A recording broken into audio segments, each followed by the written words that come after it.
I'm Claudine Wong, coming to you from the San Francisco Bay Area. Thanks for joining us, and I want to thank Elise and Michael Adams for joining us from the suburbs north of Atlanta, about 45 minutes, right, guys?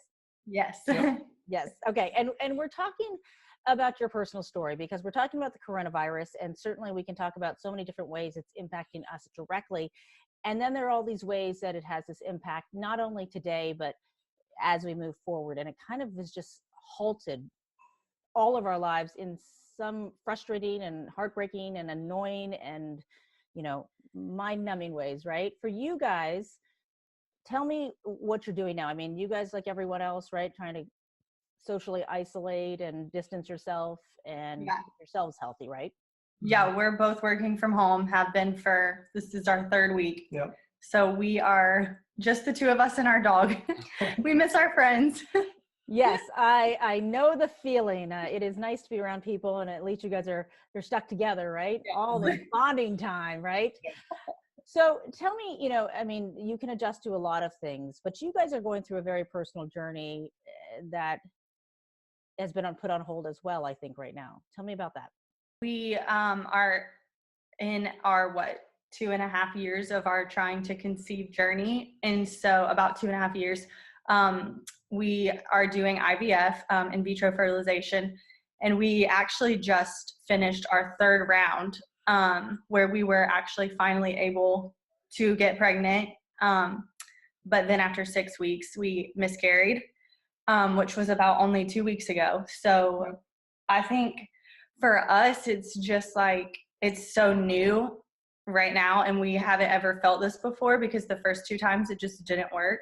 And so this time it was like, there was some hope, and we, thought we were going to be having a baby in November. And so now we just are kind of stuck. Like, we haven't been able to talk to our doctor yet because everything is just on hold. So we don't know, like, we have 1 embryo left and we're not sure like when we'll be able to use it. We don't really know like anything. We haven't been able to talk to anybody. Oh, and I am so sorry. Thank you. For the miscarriage. There's nothing like that terrible experience, and it's heartbreaking and it's devastating, and certainly more people go through that than people know, and it doesn't make it any easier. So I'm so sorry to both of you for that loss. Let's rewind a little bit, because when you talk about a fertility journey, it's by the time you get to where you are now, it has been a long road. I mean, and I think that's what people who understand the fertility struggle understand all too well, that it starts, you guys started dating when? How many years ago? In 2012. 2012, and then got married. Yeah, almost 8 years. And got married after 4 in 2016. Okay, so you guys been married 4 years. Mm-hmm. And I mean, you look young to me. I don't want to tell your age if you don't feel comfortable saying it, but no, you're fine. I'm 29 and he's 28. Yep. It's his birthday today. Oh, happy birthday. And look, Appreciate that. I just wanted to come in and say happy birthday. That's why you interview. Yes. And you get to be stuck at home. You can't go out to dinner or do anything anyway. So hang out with me. Happy birthday, right? Thank you. And so that's an age where it should be, did you have any expectation that would be hard? It was kind of, okay, let's do it. We're ready. And you're young and healthy and didn't expect problems, I would imagine. Yeah. We thought it was just going to be like, okay, we've decided we want to start a family. So. And we actually knew a lot of people who've been going through this too. So, I mean, for me, I feel like we started even earlier than I really wanted to, just because I know of a lot of people who've been going through this, and I knew that it might take a little bit longer. And so it's even taken longer than we thought it would. So. Yeah. At what point did you start thinking, because I think, when you start trying, you're like, it might take a little bit, a few months, and we can be patient. How long until you guys just started to think, well, maybe this is taking longer than it's supposed to? I think if I remember correctly, it was like around 8 months when I started being like, should we like call a doctor? Or we were like talking to some of our friends, like Michael said, that had gone through it, and we were finding out that it took them right around like 6 to 8 months. And so I was like, okay, well, it still hasn't happened for us. So should we call a doctor now? And so the doctors wouldn't see us until it had been a year.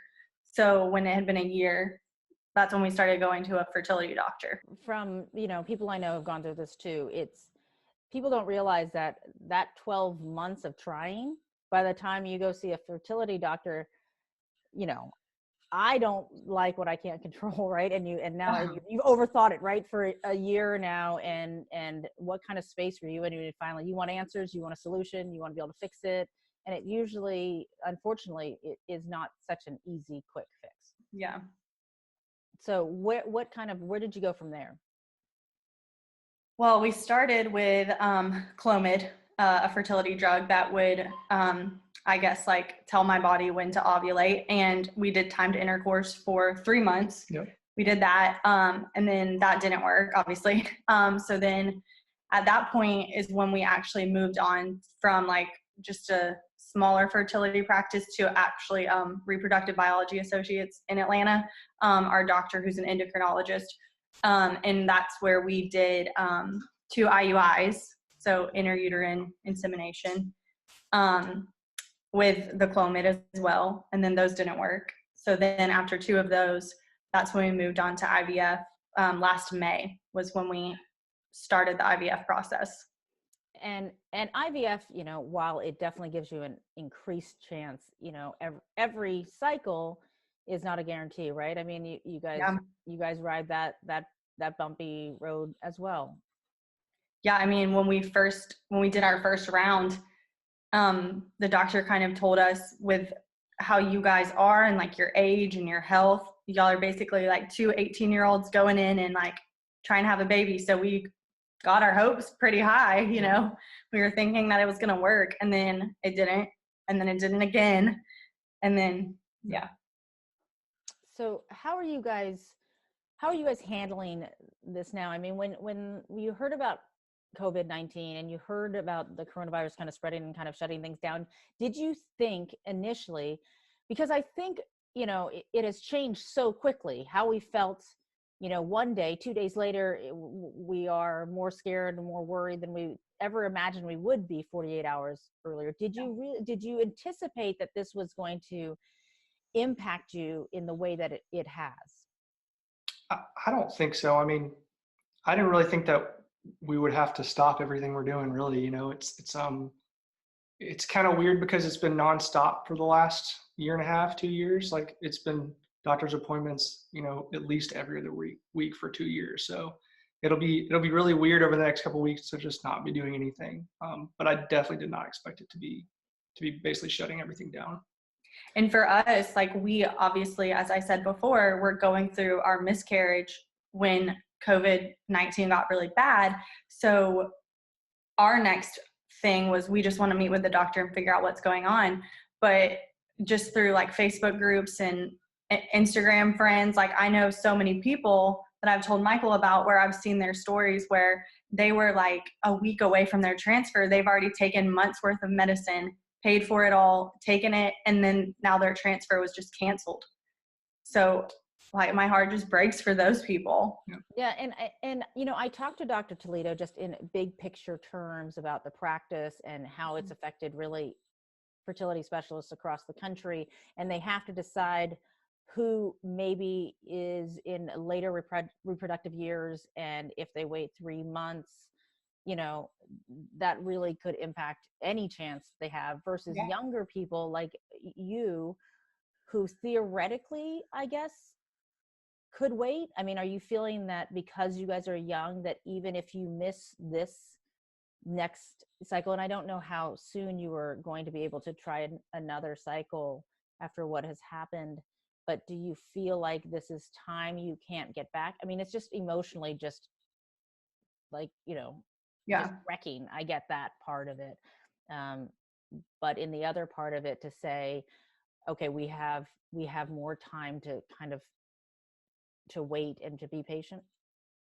Well, I mean, I don't really know though if we do, because it hasn't worked for 3 times and 4 of our embryos are gone, you know, so we don't know we don't know why that's happening. So we don't know if it's a timing thing, or if it is, I mean, I'll be 30 this year, which I know that's still young, but like, we envisioned having kids, you know, when we were 26 and 27, and that's like 4 years ago for me now almost, you know. And also, like, another factor that plays into it is insurance. Like, we've never had insurance before because my company didn't have fertility coverage. And then this last cycle, Michael's company, we found out had fertility coverage. And so I got on with him, and we had to obviously meet our deductible. So we paid for our cycle in February just out of pocket like we normally have been. But now our next cycle will be covered if it happens this year. If it doesn't happen this year, then we're like out of luck again. Is there any fear though of we don't know so much about COVID-19? Like we don't know a lot about corona, Yeah. but it's a terrible, horrible virus that spreads quickly. Is there some concern about being pregnant when this is going around before a vaccine is found? I mean, is there some part of that? You know, I mean, we don't really have any data to back, you know, much up at this point, but Yeah, I mean, even Dr. Toledo told us that even getting the regular flu is not healthy. It's real. I mean, we got a flu shot just before we really started all this stuff because he was like, you guys need to be making sure that you're not going to get the flu, because if you do, it's going to be really bad for both you and the baby. So I can only imagine that would be bad. COVID-19 would be really bad if someone who were pregnant were to get that. Yeah. And I mean, even just like, I know people that are having their babies right now, and or even 2 weeks ago before it got as bad as it is right now, and only the mom and the dad were able to, you know, go into the hospital. So it's just changing the whole birthing experience.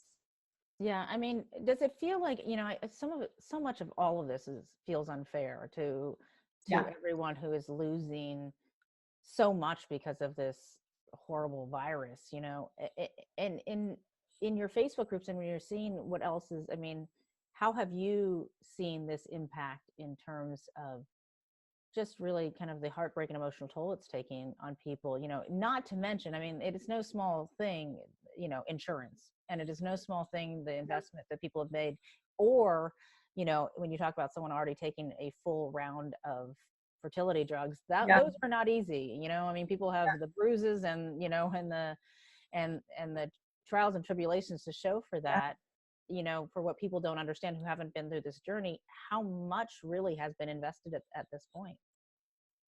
Well, for us, I feel like if we had to go through what we just went through, then I'm glad it happened when it did, and we weren't on the side that those girls are on or those couples are on, because I don't know if I would have been able to handle that. I mean, you're already so emotionally drained and just feeling just not yourself from all the hormones. Yeah. And then you are so excited because you think that you're about to get pregnant, and then it's just completely taken away from you after all of that work. And I mean, I know some people who literally have one try. They don't have enough money to do it 4 times like we have had to. Like, they can't. And so if this was people's one shot, then it's like, I don't know what they're going to do.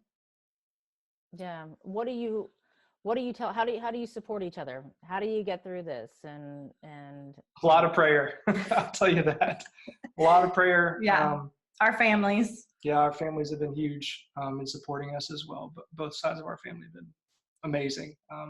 It's definitely been really tough, but I really, we say this to each other all the time. We've gotten a lot closer through it. I mean, I know that there's a lot of couples that can't say that, but we really have been supporting each other really well. Yeah. And I think, I mean, you just have been amazing. He goes in and makes my shots every morning that I have to take, and then brings me my coffee so I can get back in the bed after I take my shots, and just always is there even when I'm, you know, acting kind of crazy from the fertility drugs. Just doesn't get mad, is very patient, and I'm just very thankful that he's my partner in this. I don't think I could do it without him.